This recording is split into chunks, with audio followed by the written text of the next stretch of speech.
Chapter 4 A Shortcut to Mushrooms. In the morning Frodo woke refreshed. He was lying in a bower made by a living tree with branches laced and drooping to the ground. His bed was of fern and grass, deep and soft and strangely fragrant. The sun was shining through the fluttering leaves, which were still green upon the tree. He jumped up and went out. Sam was sitting on the grass near the edge of the wood. Pippin was standing studying the sky and water. There was no sign of the elves. "They have left us fruit and drink and bread," said Pippin. "Come and have your breakfast. The bread tastes almost as good as it did last night. I did not want to leave you any, but Sam insisted." Frodo sat down beside Sam and began to eat. "What is the plan for today?" asked Pippin. "To walk to Bucklebury as quickly as possible," answered Frodo, and gave his attention to food. "Do you think we shall see anything of those riders?" asked Pippin cheerfully. Under the morning sun, the prospect of seeing a whole troop of them did not seem very alarming. "Yes, probably," said Frodo, not liking the reminder, "but I hope to get across the river without their seeing us." "Did you find out anything about them from Gildor?" "Not much, only hints and riddles," said Frodo evasively. "Did you ask about the sniffing?" "We didn't discuss it," said Frodo with his mouth full. "You should have. I am sure it is very important. In that case I am sure Gildor would have refused to explain it," said Frodo sharply.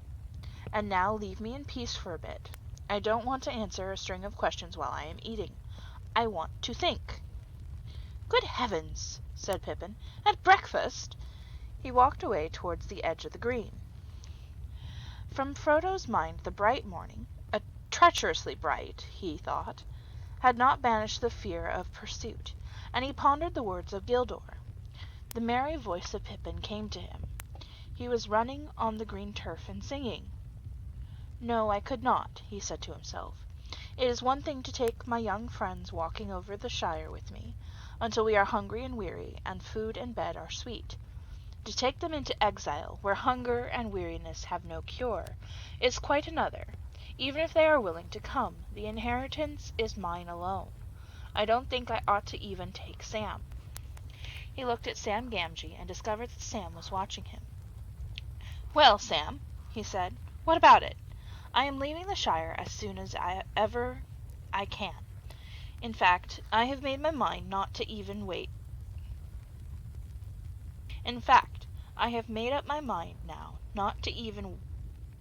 a day at Crick Hollow, if it can be helped." "Very good, sir." "You still mean to come with me?" "I do." "It is going to be very dangerous, Sam." "It is already dangerous. Most likely neither of us will come back." "If you don't come back, sir, then I shan't, that's certain," said Sam. "Don't you leave him," they said to me. "Leave him," I said. "I never mean to. I am going with him. If he climbs to the moon, and if any of those black riders try to stop him, they'll have Sam Gamgee to reckon with," I said. They laughed. "Who are they? And what are you talking about?" "The elves, sir. We had some talk last night, and they seemed to know you were going away, so I didn't see the use of denying it. Wonderful folk, elves, sir. Wonderful." "They are," said Frodo. "Do you still like them, now you have had a closer view?" "They seem a bit above my likes and dislikes, so to speak," answered Sam slowly. "It don't seem to matter what I think about them. They are quite different from what I expected. So old and young, and so gay and sad, as it were." Frodo looked at Sam rather startled, half expecting to see some outward sign of the odd change that seemed to have come over him. It did not sound like the voice of old Sam Gamgee that he thought he knew, but it looked like the old Sam Gamgee sitting there, except his face was usually thoughtful. "Do you feel any need to leave the Shire now that your wish to see them has come true already?" he asked. "Yes, sir. I don't know how to say it, but after last night I feel different. I seem to see ahead in a kind of way. I know we are going to take a very long road into darkness, but I know I can't turn back. It isn't to see elves now, nor dragons, nor mountains, that I want. I don't rightly know what I want. But I have something to do before the end, and it lies ahead, not in the Shire. I must see it through, sir, if you understand me." "I don't altogether. But I understand that Gandalf chose me a good companion. I am content. We will go together." Frodo finished his breakfast in silence. Then, standing up, he looked over the land ahead and called to Pippin. "All ready to start?" he said as Pippin ran up. "We must be getting off at once. We slept late, and there are a good many miles to go." "You slept late, you mean," said Pippin. "I was up long before, and we are only waiting for you to finish eating and thinking. I have finished both now, and I'm going to make for Buckleberry Ferry as quickly as possible. I am not going out of the way back to the road we left last night. I am going to cut straight across country from here." "Then you are going to fly," said Pippin. "You won't cut straight on foot anywhere in this country." "We can cut straighter than the road anyway," answered Frodo. "The ferry is east from Woodhall, but the hard road curves away to the left. You can see a bend of it away north over there. It goes around the north end of the marish, so as to strike Causeway from the bridge above Stock. But that is miles out of the way. We could save a quarter of the distance if we made a straight line from the ferry for the ferry from where we stand." "Short cuts make long delays," argued Pippin. "The country is rough round here, and there are bogs and all kinds of difficulties down in the marish. I know the land in these parts, and if you are worrying about black riders, I can't see that it is any worse meeting them on road than in a wood or a field."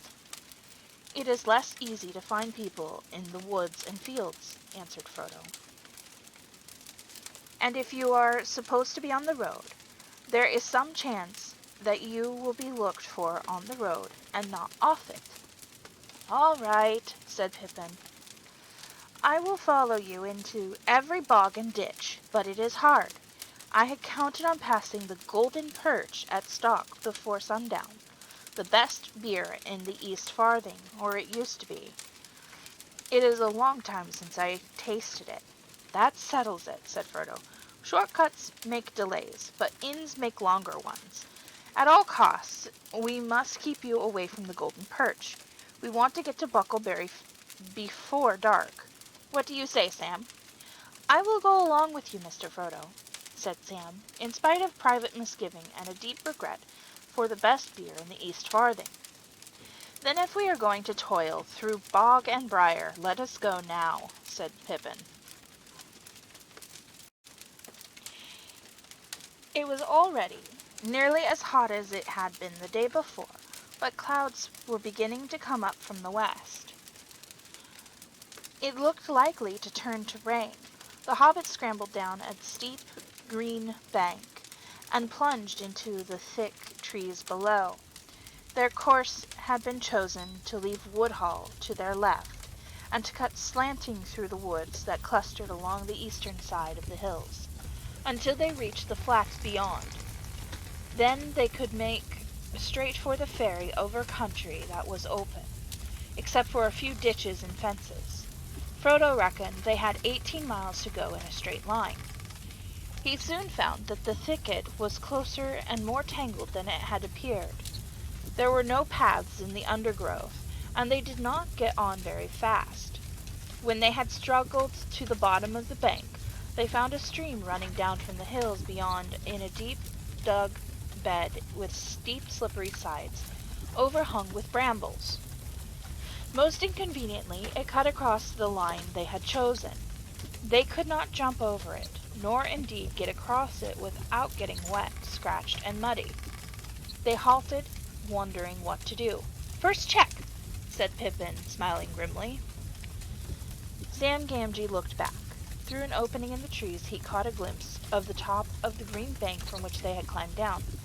"Look," he said, clutching Frodo by the arm. They all looked, and on the edge above them they saw against the sky a horse standing. Beside it stooped a black figure. They at once gave up any idea of going back. Frodo led the way, and plunged quickly into the thick bushes beside the stream. "Phew," he said to Pippin. "We were both right. The shortcut has gone crooked already, but we got under cover only just in time. You have sharp ears, Sam. Can you hear anything coming?" They stood still, almost holding their breath as they listened, but there was no sound of pursuit. "I don't fancy he would try bringing his horse down the bank," said Sam, "but I guess he knows we came down it. We had better get going." Going on was not altogether easy. They had packs to carry, and the bushes and brambles were reluctant to let them through. They were cut off from the wind by the ridge beyond, and the air was still and stuffy. When they forced their way at last into more open ground, they were hot and tired and very scratched. And they were also no longer certain of the direction in which they were going. The banks of the stream sank as it reached the levels, and became broader and shallower, wandering off towards the Marish and the river. "Why, this is Stockbrook," said Pippin. "If we are going to try and get back onto our course, we must cross at once and bear right." They waded the stream, and hurried over a wide open space, rush-grown and treeless on the further side. Beyond that they came again to a belt of trees, tall oaks for the most part, with here and there an elm tree or an ash. The ground was fairly level, and there was little undergrowth, but the trees were too close for them to see far ahead. The leaves blew upwards in sudden gusts of wind, and spots of rain began to fall from the overcast sky, when the wind died away and the rain came streaming down. They trudged along as fast as they could, over patches of grass, through thick drifts of old leaves, and all about them the rain pattered and trickled. They did not talk, but kept glancing back and from side to side. After half an hour Pippin said, "I hope we have not turned too much toward the south." Chapter 3. 3 is company. "And are not walking long ways through this wood. It is not a very broad belt. I should have said no more than a mile at the widest, and we ought to have been through it by now. It is no good our starting to go in zigzags," said Frodo. "That won't mend matters. Let us keep on as we are going. I am not sure that I want to come out into the open yet." They went on for perhaps another couple of miles. Then the sun gleamed out of ragged clouds again, and the rain lessened. It was now past midday, and they felt it was high time for lunch. They halted under an elm tree. Its leaves, though fast turning yellow, were still thick, and the ground at its feet was fairly dry and sheltered. When they came to make their meal, they found that the elves had filled their bottles with a clear drink, pale golden in color. It had the scent of a honey made of many flowers, and was wonderfully refreshing. Very soon they were laughing and snapping their fingers at rain, and at black riders. The last few miles, they felt, would soon be behind them. Frodo propped his back against the tree trunk and closed his eyes. Sam and Pippin sat near, and they began to hum and then to sing softly, "Ho, ho, to the bottle I go, to heal my heart and drown my woe. Rain may fall and wind may blow, and many miles be still to go. But under a tall tree I will lie, and let the clouds go sailing by. Ho, ho, ho! They began again louder. They stopped short suddenly. Frodo sprang to his feet. A long-drawn wail came down the wind. Like the cry of some evil and lonely creature, it rose and fell, and ended on a high piercing note. Even as they sat and stood as if suddenly frozen, it was answered by another cry, fainter and further off, but no less chilling to the blood. There was then a silence, broken only by the sound of the wind in the leaves. "What do you think that was?" Pippin asked at last, trying to speak lightly, but quavering a little. "If it was a bird, it was one I never heard before in the Shire." "It was not a bird or beast," said Frodo. "It was a call, or a signal. There were words in that cry, though I could not catch them. But no hobbit has such a voice." No more was said about it. They were all thinking of the riders, but no one spoke of them. They were now reluctant either to stay or go on, but sooner or later they had got to get across the open country to the ferry, and it was best to go sooner and in daylight. In a few moments they had shouldered their packs again and were off. Before long the wood came to a sudden end. Wide grasslands stretched before them. They now saw that they had, in fact, turned too much to the south. Away over the flats they could glimpse the low hill of Buckleberry across the river, but it was now to their left. Creeping cautiously out from the edge of the trees, they set off across the open as quickly as they could. At first they felt afraid. Away from the shelter of the wood, far back behind them, stood the high place where they had breakfast. Frodo half expected to see the small distant figure of a horseman on the ridge dark against the sky, but there was no sign of one. The sun, escaping from the breaking clouds as it sank toward the hills they had left, was now shining brightly again. Their fear left them, though they still felt uneasy, but the land became steadily more tame and well-ordered. Soon they came into well-tended fields and meadows. There were hedges and gates and dikes for drainage. Everything seemed quiet and peaceful, just an ordinary corner of the Shire. Their spirits rose with every step. The line of the river grew nearer, and the black riders began to seem like phantoms of the woods now far behind. They passed along the edge of a large turnip field and came to a stout gate. Beyond it, a rutted lane ran between low, well-laid hedges towards a distant clump of trees. Pippin stopped. "I know those fields and this gate," he said. "This is Bomfurlong, old Farmer Maggot's land. That's his farm away there in the trees." "One trouble after another," said Frodo, looking nearly as much alarmed as if Pippin had declared the lane was the slot leading to a dragon's den. The others looked at him in surprise. "What's wrong with old Maggot?" asked Pippin.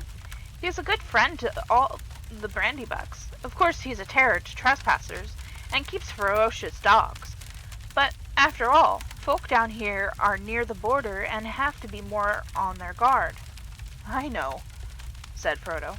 "But all the same," he added with a shamefaced laugh, "I am terrified of him and his dogs.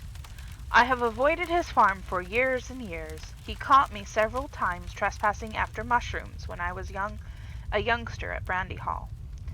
On the last occasion he beat me, and then took me and showed me to his dogs. 'See, lads,' he said, 'next time this young varmint sets foot on my land, you can eat him. Now see him off.' They chased me all the way to the ferry. I have never got over the fright, though I dare say the beasts knew their business, and would not really have touched me. Pippin laughed. Well, it's time you made it up, especially if you are coming back to live in Buckland. Old Maggot is really a stout fellow, if you leave his mushrooms alone. Let's get into the lane, and then we shan't be trespassing. If we meet him, I'll do the talking. He's a friend of Mary's, and I used to come here with him a good deal at one time. They went all along the lane until they saw the thatched roofs of a large house and farm buildings peeping out among the trees ahead. The maggots and the paddyfoots of stock, and most of the inhabitants of the marish were house dwellers, and this farm was stoutly built of brick and had a high wall around it. There was a wide wooden gate opening out of the wall into the lane. Suddenly, as they drew nearer, a terrific baying and barking broke out, and a loud voice was heard. "Grip! Fang! Wolf! Come on, lads!" Frodo and Sam stopped dead, but Pippin walked on a few paces. The gate opened, and 3 huge dogs came pelting out into the lane and dashed toward the travelers, barking fiercely. They took no notice of Pippin, but Sam shrank against the wall, while 2 wolfish-looking dogs sniffed at him suspiciously and snarled if he moved. The largest and most ferocious of the 3 halted in front of Frodo, bristling and growling. Through the gate there now appeared a broad, thick-set hobbit with a round red face. "Hello, hello, and who may you be, and what may you be wanting?" he asked. "Good afternoon, Mr. Maggot," said Pippin. The farmer looked at him closely. "Well, if it isn't Master Pippin! Mr. Peregrine Took, I should say," he cried, changing from a scowl to a grin.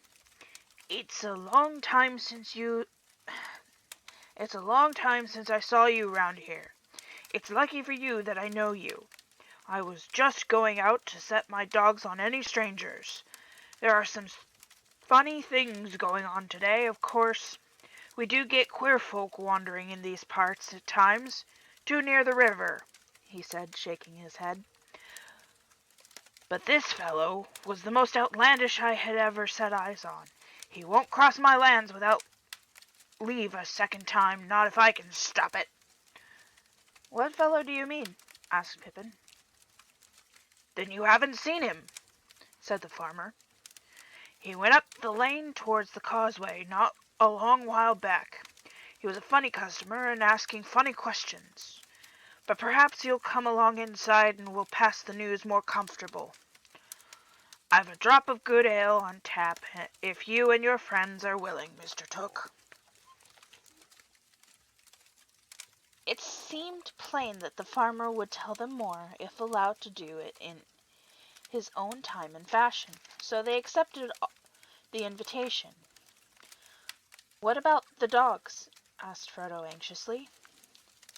The farmer laughed. "They won't harm you, not unless I tell them to. Here, Grip! Fang! Heel!" he cried. "Heel, Wolf!" To the relief of Frodo and Sam, the dogs walked away and let them go free. Pippin introduced the other 2 to the farmer.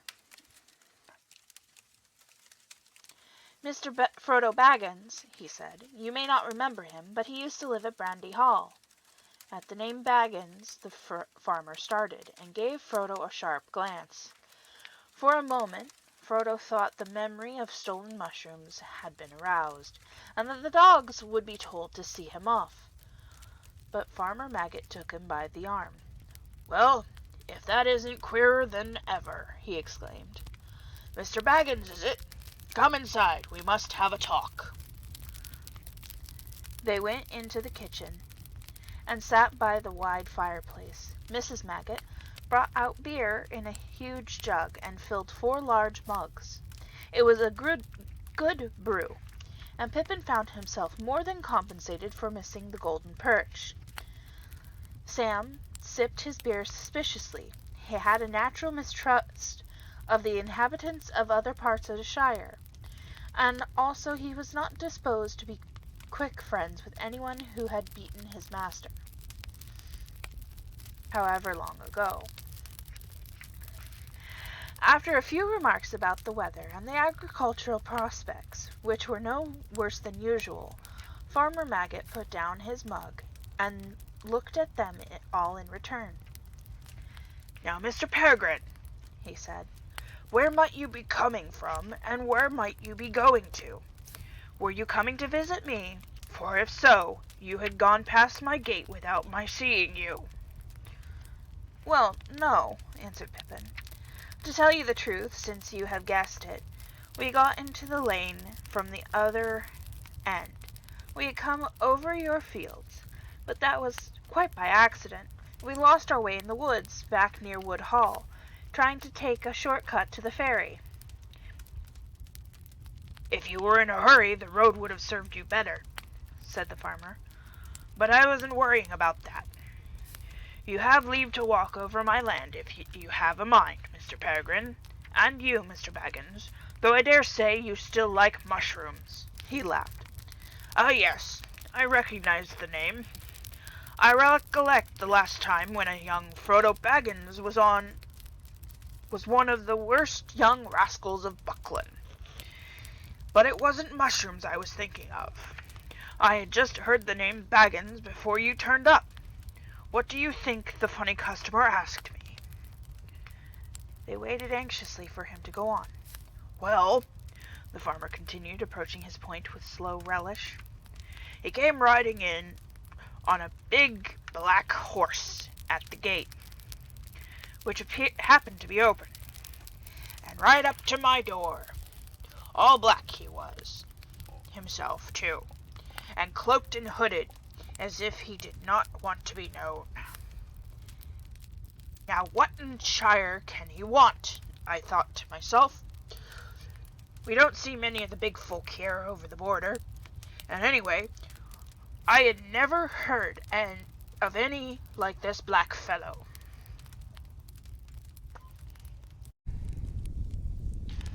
Good day to you, I says, going out to him. This lane don't lead anywhere, and wherever you may be going, your quickest way will be back to the road. I didn't like the looks of him, and when Grip came out, he took one sniff and let out a yelp as if he'd been stung. He put down his tail and bolted off howling. The black fellow sat quite still.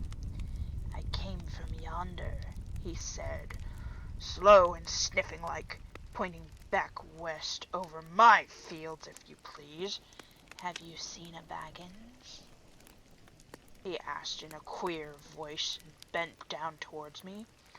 I could not see any face, for his hood fell so low, and I felt a sort of shiver down my back. But I did not see why he should come riding over my land so bold. Be off, I said. There are no Bagginses here. You're in the wrong part of the Shire. You had better go back west to Hobbiton, but you can go by road this time. Baggins has left, he answered in a whisper. He is coming. He is not far away. I wish to find him. If he passes, will you tell me? I will come back with gold. No, you won't, I said. You'll go back where you belong, double quick. I give you 1 minute before I call all my dogs. He gave a sort of hiss. It might have been laughing. It might not have been. Then he spurred his great horse right at me, and I jumped right out of the way, only just in time. I called the dogs, but he swung off and rode through the gate and up the lane toward the causeway like a bolt of thunder. What do you think of that? Frodo sat for a moment, looking at the fire, but his only thought was on how on earth would they reach the ferry. I don't know what to think, he said at last. And I'll tell you what to think, said Maggot. You should never have gone mixing yourself up with Hobbiton folk, Mr. Frodo. Folk are queer up there. Sam stirred in his chair and looked at the farmer with an unfriendly eye. But you were always a reckless lad. When I heard you had left the Brandybucks and gone off to that old Mr. Bilbo, I said that you were going to find trouble. Mark my words, this all comes from those strange doings of Mr. Bilbo's. His money was got in some strange fashion in foreign parts, they say. Maybe there was some that want to know what has become of that gold and jewels that he buried in that hill in Hobbiton, as I hear. Frodo said nothing. The shrewd guesses of the farmer were rather disconcerting. Well, Mr. Frodo, Maggot went on, I'm glad you've had the sense to come back to Buckland. My advice is, stay here. Don't get mixed up with these outlandish folk. You'll have friends in these parts. If any of these black fellows come after you again, I'll deal with them. I'll say you're dead, or have left the Shire, or anything you like. But that might be true enough. For as like or not, for as like as not is it is old Mr. Bilbo they want news of. Maybe you're right, said Frodo, avoiding the farmer's eye and staring at the fire. Maggot looked at him thoughtfully. Well, I see you have ideas of your own, he said. It is as plain as my nose that no accident brought you and that rider here on the same afternoon. And maybe my news was no great news to you, after all. I'm not asking you to tell me anything you have a mind to keep to yourself. But I see you are in some kind of trouble. Perhaps you are thinking it won't be too easy to get to the ferry without being caught. I was thinking so, said Frodo. But we have got to try and get there, and it won't be done by sitting and thinking. So I'm afraid we must be going. Thank you very much indeed for your kindness. I've been in terror of you and your dogs for over 30 years, Farmer Maggot. Though you may laugh to hear it. It's a pity, for I have missed a good friend, and now I'm sorry to leave so soon. I'll come back perhaps one day, if I get a chance. You'll be welcome when you come, said Maggot. But now I have a notion.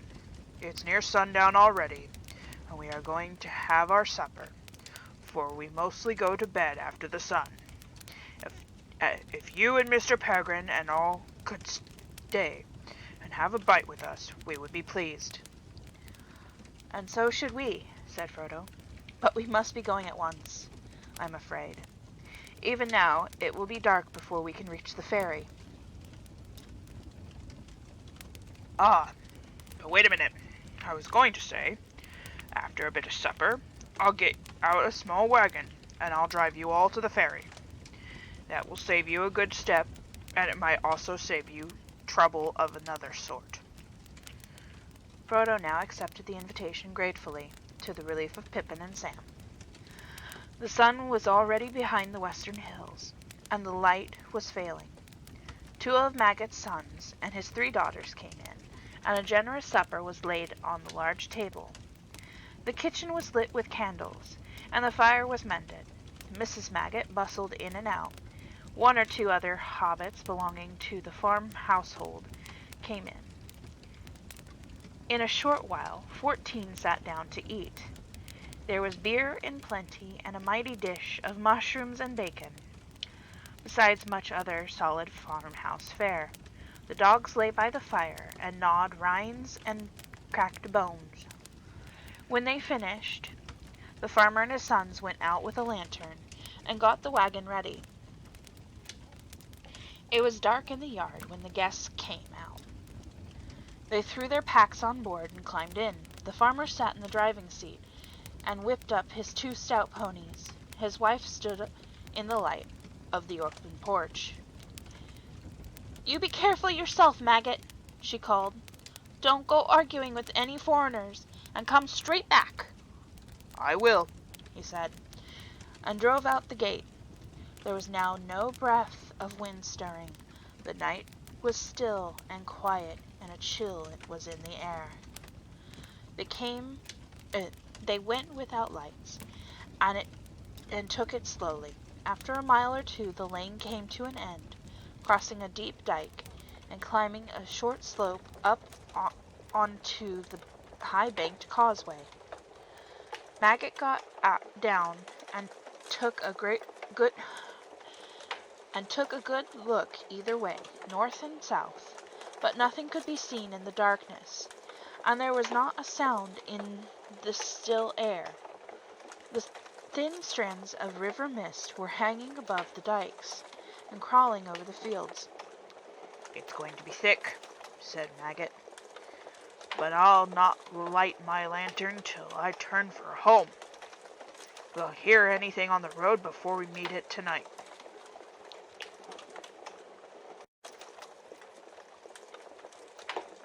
It was 5 miles or more from Maggot's Lane to the ferry. The hobbits wrapped themselves up, but their ears were strained for any sound above the creak of the wheels and the slow clop of the ponies' hoofs. The wagon seemed slower than a snail to Frodo. Beside him, Pippin was nodding towards sleep, but Sam was staring forwards into the rising fog. They reached the entrance to the ferry lane at last. It was marked by two tall white posts that suddenly loomed up on their right. Farmer Maggot drew in his ponies, and the wagon creaked to a halt. They were just beginning to scramble out when suddenly they heard what they had all been dreading, hoofs on the road ahead. The sound was coming towards them. Maggot jumped down and stood holding the ponies' heads and peering forward into the gloom. Clip, clop, clip, clop, came the approaching rider. The fall of hoofs sounded loud in the still, foggy air. "You'd better be hidden, Mr. Frodo." Oops, read that wrong. You'd better be hidden, Mr. Frodo, said Sam anxiously. You get down in the wagon and cover up with blankets, and we'll send this rider to the rightabouts. He climbed out and went to the farmer's side. Black riders would have to ride over him to get near the wagon. Clop, clop, clop, clop. The rider was nearly on them. "Hello there!" called Farmer Maggot. The advancing hoofs stopped short, though they thought they could dimly guess a dark, cloaked shape in the mist, a yard or two ahead.